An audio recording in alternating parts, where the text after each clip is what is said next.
आजकाल आपण बघतो कोणी शेअर मार्केटमध्ये पैसे लावतो तर कोणी म्युच्युअल फंडमध्ये। काही लोक जोखीम घेतात तर काही जास्त सावध राहतात। पण प्रश्न एकच असतो, आपले पैसे सुरक्षित कसे राहतील आणि वाढतील कसे। सरकारने यासाठी काही योजना तयार केलेल्या आहेत आणि त्यातील एक महत्त्वाची योजना म्हणजे किसान विकास पत्र योजना।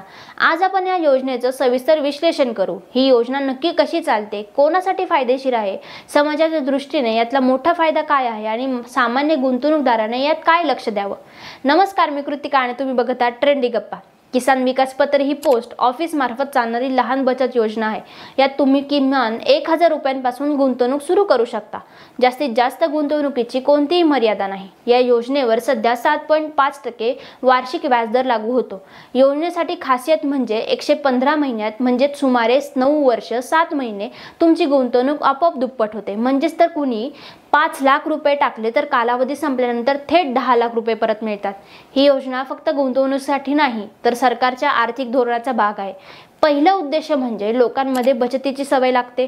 दुसरा उद्देश म्हणजे सामान्य लोकांना धोका न देता पैशांचं योग्य मूल्यमापन मिळतं। तिसरा उद्देश म्हणजे देशाच्या पायाभूत प्रकल्पासाठी सरकारकडे निधी उपलब्ध होतो।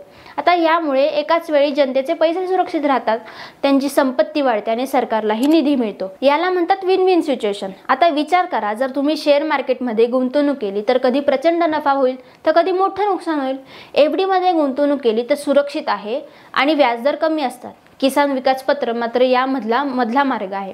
एफडी पेक्षा जास्त परतावा, शेअर मार्केटपेक्षा शून्य धोका आणि यामुळे मध्यमवर्गीय, शेतकरी, निवृत्ती घेतलेले लोक, लहान व्यापारी या सगळ्यांसाठी हा एक भरोसेमंद पर्याय ठरतो। बऱ्याच लोकांना प्रश्न पडतो, योजना सरकारी आहे मग पैसे सुरक्षित असतील का? उत्तर आहे हो, कारण ही योजना भारत सरकारची हमी असलेली योजना आहे, म्हणजे सरकार स्वतः यामागे उभा आहे। दुसरा प्रश्न म्हणजे पैसे मध्येच लागले तर? किसान विकास पत्रामध्ये काही वर्षानंतर म्हणजे लॉक इन पिरियड संपल्यानंतर तुम्हाला मध्येच पैसे काढता येतात, त्यामुळे आपत्कालीन परिस्थितीत ही योजना अडकत नाही।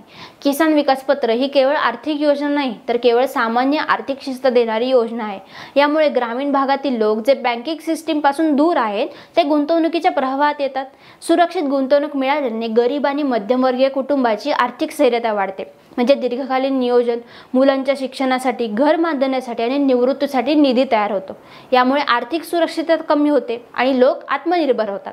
तर ही आहे किसान विकास पत्राची खरी ताकद, सुरक्षित, हमीदार आणि लोकाभिमुख गुंतवणूक। आजकालच्या काळात जेव्हा बाजारात अनिश्चितता आहे तेव्हा सरकारकडून मिळालेला हा पर्याय खरंच लोकांसाठी आश्वासक ठरतो।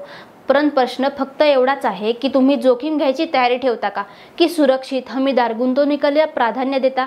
कमेंटमध्ये नक्की सांगा आणि तुमच्या केव्हीपी ही योजना भविष्यासाठी योग्य आहे का हे सुद्धा सांगा। धन्यवाद।